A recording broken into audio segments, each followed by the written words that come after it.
수학과제탐구 3강 연구윤리 강의 시작하겠습니다. 연구윤리에서는 연구윤리에 위반되는 사항들을 살펴보겠습니다. 첫째, 데이터 조작. 위조나 변조가 데이터 조작에 해당합니다. 두 번째, 표절. 세 번째, 부당한 저자 표시나 인용이 연구윤리에 위배됩니다. 강의는 강희경 선생님이 합니다.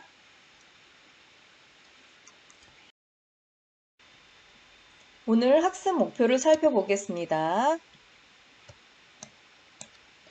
오늘 학습 목표는 올바른 연구윤리를 이해한다입니다. 네, 만화가 나와 있네요. 한번 보겠습니다. 두 학생이 대화를 나누고 있습니다. 여학생이 얘기를 합니다. 보고서 다 만들었다. 남학생이 말합니다. 우리나라 문화재 속에 숨어있는 수학이라니 멋지다. 이런 걸 다 발견하다니 대단해. 그랬더니 여학생이 내가 발견한 건 아니고 인터넷에서 찾았어. 근데 남학생이 의문을 가지고 얘기하죠. 어디서 찾았는데 출처가 없는걸? 여학생, 출처를 꼭 써야 돼? 우리나라 문화재 속에 숨어있는 수학이라는 주제로 보고서를 쓰려고 할 때 인터넷에서 찾은 자료를 활용하려고 한다. 어떻게 해야 하는지 토의해보자. 네, 여러분들은 보고서를 쓸 때 인터넷에서 찾았다면, 자료를 인터넷에서 찾았다면 그 출처를 꼭 밝혀야 됩니다. 먼저 연구윤리가 무엇인지 알아보도록 하겠습니다. 연구윤리란 연구 또는 탐구 수행 과정에서 지켜야 할 원칙이나 준수해야 될 윤리를 말합니다. 연구의 계획, 수행, 보고 등과 같은 연구의 전 과정에서 책임 있는 태도로 바람직한 연구를 추진하기 위해 지켜야 할 윤리적인 원칙을 뜻합니다. 연구윤리를 위반하는 예로는 데이터 조작, 표절, 인용 오류, 빈약한 연구, 부당한 저자 표시 등이 있습니다. 먼저 데이터 조작의 예를 알아보도록 하겠습니다. 자료를 위조하거나 변조하는 것을 데이터 조작이라고 합니다. 데이터 조작에는 위조와 변조가 있습니다. 먼저 위조란 존재하지 않는 데이터나 연구 결과를 인위적으로 만들어내서 그것을 기록하거나 보고하는 행위를 말합니다. 위조는 존재하지 않는 데이터나 연구 결과를 인위적으로 만들어내서 그것을 기록하거나 보고하는 행위를 말합니다. 네, 써머린 사건이 대표적인 위조 사례인데 동영상을 보면서 살펴보도록 하겠습니다. 다음으로 데이터 조작의 두 번째 예인 변조에 대해서 살펴보도록 하겠습니다. 변조란 연구와 관련된 재료, 장비, 공정 등을 조작하는 것을 말합니다. 또는 데이터나 연구 결과를 바꾸거나 삭제하는 것을 통해 연구의 내용이 정확하게 발표되지 않도록 하는 행위를 뜻합니다.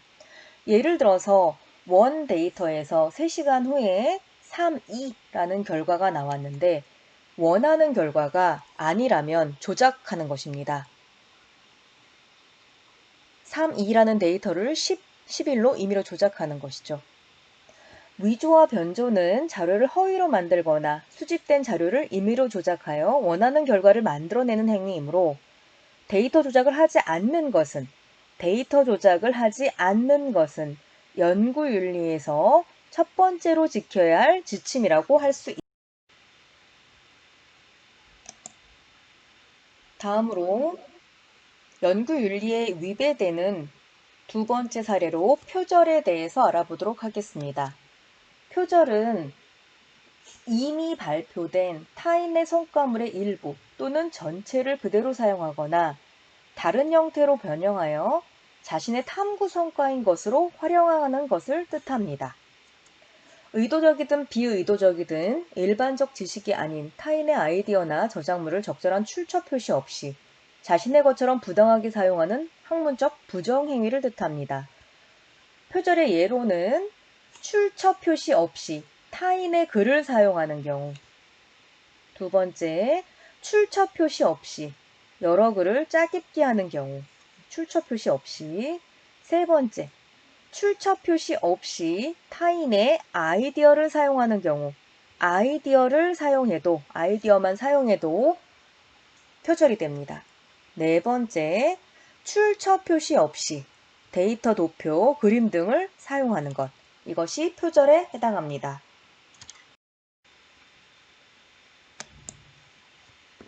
표절을 예방하는 올바른 글쓰기 방법에 대해 알아보도록 하겠습니다. 첫째, 원전에서 직접 인용하는 경우나 특정인의 말 또는 표현을 그대로 인용하는 경우에는 반드시 큰 따옴표를 사용하여 본문 중에 인용합니다. 두 번째, 인용문의 길이를 줄이는 방법은 첫째, 생략한 부분으로 인해 인용문의 의미가 바뀌지 않아야 하며, 둘째, 줄임표를 사용하여 생략한 부분을 독자에게 정확하게 보여줘야 합니다.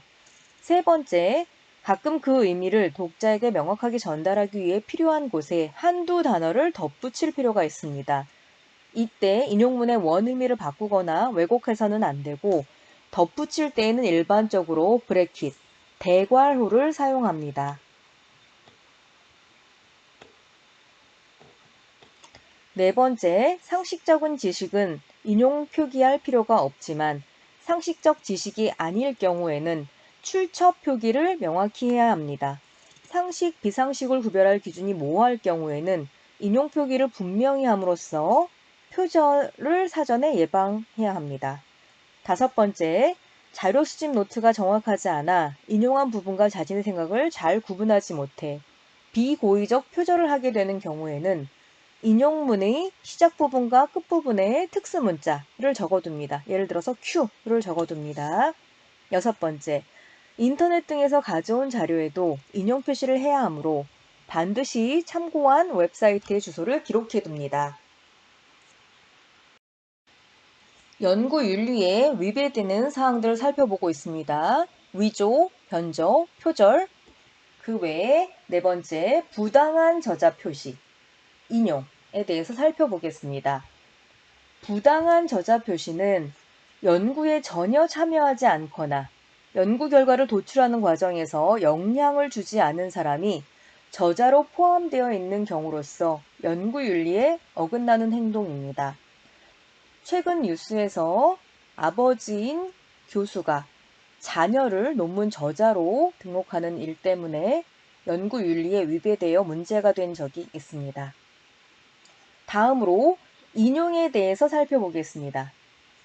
탐구자는 자신의 아이디어를 바탕으로 자신의 탐구 과정에서 수집된 자료들에 기초하여 스스로 작성한 문장으로 탐구 과정을 서술하고 결과를 표현해야 하는 것이 원칙이나 자신의 탐구 독창성을 훼손하지 않는 범위 내에서 타인의 성과를 부분적으로 활용할 수 있습니다. 인터넷이나 서적의 자료, 아이디어 등을 참고할 때는 올바르게 인용하여야 하며 다른 사람의 아이디어를 인용하고자 할 때도 정확한 인용 표시와 함께 출처를 반드시 밝혀야 합니다. 또한 연구 자료를 수집할 때는 선입견이나 편견 없이 객관적으로 자료를 수집하도록 하며 자료를 허위로 만들거나 수집된 자료를 임의로 조작하지 않도록 해야 합니다.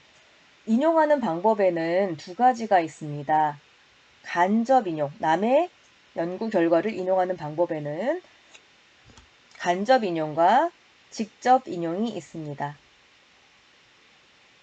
좀 더 자세히 살펴보도록 하겠습니다. 다른 사람의 연구 결과를 인용하는 방법을 살펴보도록 하겠습니다. 여기서는 저서를 예를 들어서 저서의 내용을 인용하는 방법을 살펴보겠습니다. 인용 방법에는 세 가지가 있습니다. 직접 인용하거나 간접 인용하거나 풀어서 다시 쓰는 방법이 있습니다. 하나하나 자세히 살펴보도록 하겠습니다. 먼저 직접 인용 방법입니다. 직접 인용은 저서에 있는 내용을 큰 따옴표로 그대로 적고 주석을 붙이는 방법입니다. 한승원은 저작물의 요건에 대하여 큰 따옴표, 문학, 학술 또는 예술의 범위에 너무 엄격하게 구애될 필요는 없고 특허법의 보호를 받는 발명 및 실용신안법의 대상인 고안 등 기술의 범위에 속하는 것을 제외한다는 정도로 해석하면 옳을 것이라고 한다. 라고 주석을 답니다. 달아서 출처를 밝혀줍니다. 한승원이 1992년에 쓴 저서로 제목은 정보화 시대의 저작권, 서울에 있는 나남 출판사에서 출판되었고 47쪽에 나온 내용입니다. 네, 같은 내용을 이번에는 간접 인용하는 방법 두 가지를 보여드리겠습니다. 네, 간접 인용하는 방법 두 가지입니다. 첫 번째는 한승원은 저작물의 요건에 대하여 그 범위에 엄격하게 구애될 필요 없이 특허법이나 실용신안법 등으로 보호되는 기술의 범위에 속하지 않는 것이면 되는 정도로 해석한다. 라고 쓰고 주석을 붙입니다. 그 주석에는 좀 더 자세한 사항은 이 책의 몇 페이지를 참조하세요 라고 붙이시면 됩니다. 두 번째로 간접 인용 방법은 한승원 가로치고 1992년 47쪽에서 48쪽 한승원이라는 저자가 1992년에 출판한 책 중에서 47에서 48쪽에 나온 내용이라는 얘기입니다. 그리고 참고문헌에는 이 사람의 책을 밝혀줍니다. 한승원은 저작물의 요건에 대하여 그 범위에 엄격하게 구애될 필요 없이 특허법이나 실용실안법 등으로 보호되는 기술의 범위에 속하지 않는 것이면 되는 정도로 해석한다. 참고문헌 작성법에 따라서 작성하시면 되겠습니다. 네, 다음으로 저자의 진술을 풀어서 쓰는 방법이 있습니다. 풀어서 쓰실 때에는 저작권 분야의 학계 전문가들은 작품의 수준이나 윤리성에 관계없이 표현의 독창성, 즉 저작자의 개성이 어떤 형태로든지 표현되어 있다면 저작권 보호의 대상이 되는 저작물에 해당하는 것으로 해석하고 있다. 뒤에 가로치고 한승원, 1992라고 쓰고 참고 문헌에 출처를 밝혀주시면 되겠습니다. 네, 이렇게 해서 간단히 인용 방법, 저서를 인용하는 방법에 대해서 살펴봤습니다. 다음으로 오늘 공부한 내용을 애니메이션을 보면서 정리해 보도록 하겠습니다. 연구윤리정보센터에서 제작한 연구윤리 애니메이션 일부 진정한 성공을 위한 떳떳한 걸음 6분 53초 분량입니다. 잘 들어주시기 바랍니다.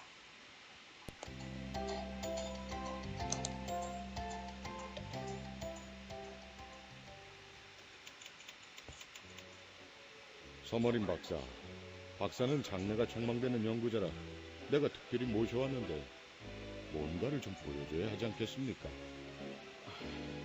네, 그리고 이번 연구엔 많은 사람들의 이목이 집중되어 있어요. 더 이상 지체되어서는 안 됩니다.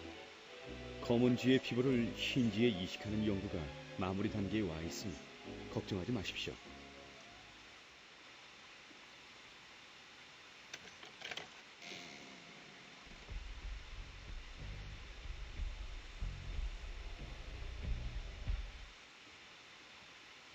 이번 실험은 지금까지 문제가 되었던 장기를 이식할 때 생기는 거부 반응의 부작용을 극복할 수 있게 하였습니다. 이 성과를 바탕으로 사람의 장기를 다른 사람에게 이식할 때도 거부 반응이 나타나지 않도록 하는 연구를 진행할 것입니다. 아주 훌륭해요. 수고하셨습니다. 자, 잘 보호하게. 네, 박사님. 이런 실험을 이뤄내시다니 참 대단하시다. 이게 뭐야? 지워지잖아. 안녕하세요. 저는 마음이입니다. 과학자의 정직한 마음들이 모여 제가 태어났답니다. 앞의 이야기 잘 보셨나요? 이 일화는 미국에서 최초로 연구 부정행위에 대한 대중적 관심을 불러일으킨 색칠한 쥐 사건입니다. 흰 쥐에 검은 칠을 하여 마치 검은 쥐의 피부를 이식한 것처럼 조작한 이 사건은 거짓임이 모두 밝혀졌을 뿐만 아니라 사건을 조작한 윌리엄 서머린 박사는 과학계에서 영영 쫓겨나고 말았습니다.